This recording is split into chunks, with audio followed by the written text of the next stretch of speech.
The next question is from Firdosul Haq, Kerala, India.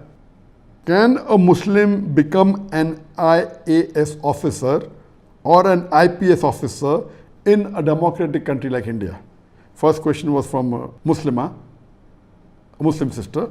This question is from a Muslim male. A similar question asked by Shahil Ahmed from Kolkata, India. I recently completed my BTech in computer science and got job offers from many multinational companies, but I haven't joined yet because I want to become an IAS officer to serve my country. But there are a few things that are discouraging me from becoming one. Number one, the current political situation which increases hatred against Muslims.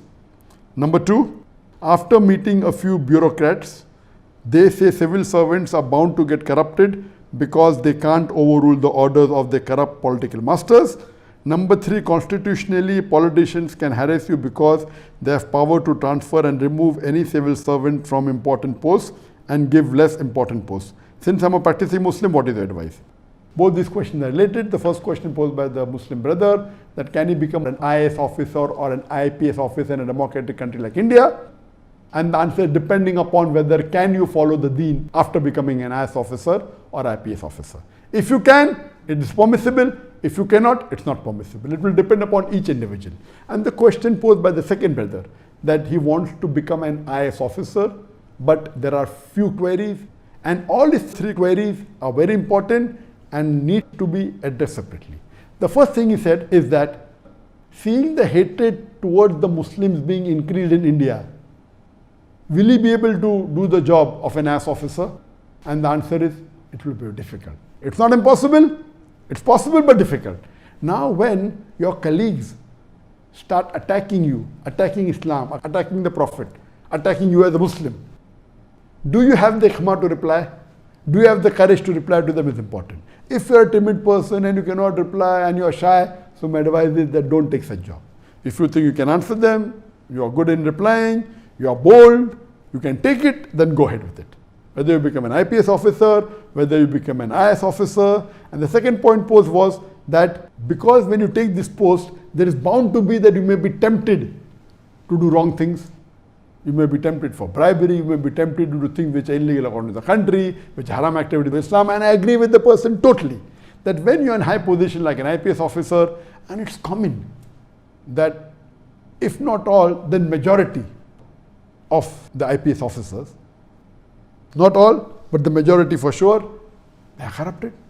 And if an honest officer goes there, he either becomes corrupt or he has to leave the job. So in this situation, you are the Muslim, bribing is haram. How can you take bribe? How can you become corrupt? It's a challenge for you. Because the setup is such of these government, whether an IAS officer or whether an IPS officer, that if you don't agree with them, they make life difficult for you. And the third part is that the political bosses, if you don't follow them, they will transfer you. Yes, they can transfer you. So my advice to you is that if you are strong, if you know that you have the courage not to involve in bribery, you will not do corruption, you will do justice, you will follow the Quran and Sunnah.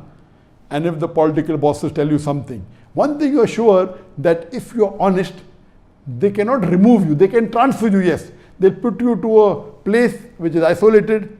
But when they transfer you, if there is no evidence of yours which is against the law, what they will do?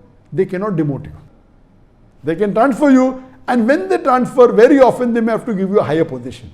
I know some officers, Muslim officers, which were very honest. Because they were honest, they kept on being transferred.